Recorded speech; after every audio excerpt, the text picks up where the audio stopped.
സംസ്ഥാനത്ത് അതിശക്തമായ മഴ മുന്നറിയിപ്പ് 4 ജില്ലകളിൽ ഓറഞ്ച് അലർട്ട് പ്രഖ്യാപിച്ചിട്ടുണ്ട്. പത്തനംതിട്ട, എറണാകുളം, കോട്ടയം, ഇടുക്കി ജില്ലകളിലാണ് ഓറഞ്ച് അലർട്ട് ഉള്ളത്. 5 ജില്ലകളിൽ യെല്ലോ അലർട്ടും പ്രഖ്യാപിച്ചിട്ടുണ്ട്. അഞ്ജു എസ് പാലിനാണ് വിവരങ്ങളുമായി ചേർന്നത്. അഞ്ജു, ഓണത്തിന്റെ ദിവസങ്ങളാണ്, നാളെയൊക്കെ അവധിയാണ്. അപ്പോൾ ആൾക്കാർ പുറത്തേക്കൊക്കെ പോകാനായി തയ്യാറെടുത്തിരിക്കുകയായിരുന്നു. എന്താണ് ഇപ്പോൾ മഴ ശക്തമാകുമെന്നാണ് മനസ്സിലാക്കുന്നത്? എന്തൊക്കെയാണ് കാലാവസ്ഥാ വകുപ്പ് നൽകുന്ന മുന്നറിയിപ്പുകൾ?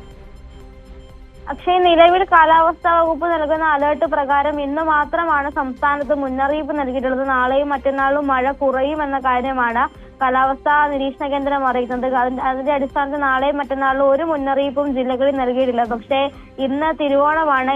ഇന്നാണ് അതിശക്തമായ മഴ മുന്നറിയിപ്പ് സംസ്ഥാനത്ത് നൽകിയിരിക്കുന്നത്. അത് പ്രധാനമായും 4 ജില്ലകളിലാണ് അതിശക്തമായ മഴ മുന്നറിയിപ്പുള്ളത്. എറണാകുളം, ഇടുക്കി, കോട്ടയം, പത്തനംതിട്ട ജില്ലകളിലാണ് അതിശക്തമായ മഴയ്ക്ക് സാധ്യതയുള്ള ഓറഞ്ച് അലർട്ട് പ്രഖ്യാപിച്ചിരിക്കുന്നത്. പിന്നീട് 5 ജില്ലകളിൽ യെല്ലോ അലർട്ട് കൂടി പ്രഖ്യാപിച്ചിട്ടുണ്ട്. തിരുവനന്തപുരം, കൊല്ലം, ആലപ്പുഴ, കാസർഗോഡ്, കണ്ണൂർ ഇത്രയും ജില്ലയിൽ യെല്ലോ അലർട്ടാണ്. ശക്തമായ മഴയുണ്ട്. മറ്റു ജില്ലകളിലൊന്നും ഇതുവരെ അലർട്ടുകൾ പ്രഖ്യാപിച്ചിട്ടില്ലെങ്കിൽ പോലും അവിടെയും ശക്തമായ ഇടവിട്ട മഴയ്ക്ക് സാധ്യതയുള്ളതായാണ് കേന്ദ്ര കാലാവസ്ഥാ നിരീക്ഷണ കേന്ദ്രത്തിന്റെ ഒരു അറിയിപ്പ് വന്നത്. എന്തായാലും മലയാളിയുടെ മഴയിൽ മുങ്ങുന്ന ഒരു സാധ്യതയുണ്ട്. കാരണം സംസ്ഥാനത്തുടനീളം ഇന്ന് നല്ല രീതിയിലുള്ള മഴ ഉച്ചയ്ക്ക് ശേഷം വിവിധ ജില്ലകളിൽ നിന്ന് റിപ്പോർട്ട് ചെയ്യപ്പെടുന്നുണ്ടെങ്കിലും നാളെ മഴ കുറയും എന്നത് ഒരു ആശ്വാസകരമായ കാര്യമാണ്. മറ്റൊരു കാര്യം മത്സ്യബന്ധനവുമായി ബന്ധപ്പെട്ട് നിലവിൽ കഴിഞ്ഞ ദിവസം മുതൽ കേരള, കർണാടക, ലക്ഷദ്വീപ് തീരങ്ങളിൽ മത്സ്യബന്ധനത്തിന് വിലക്കായിരുന്നു.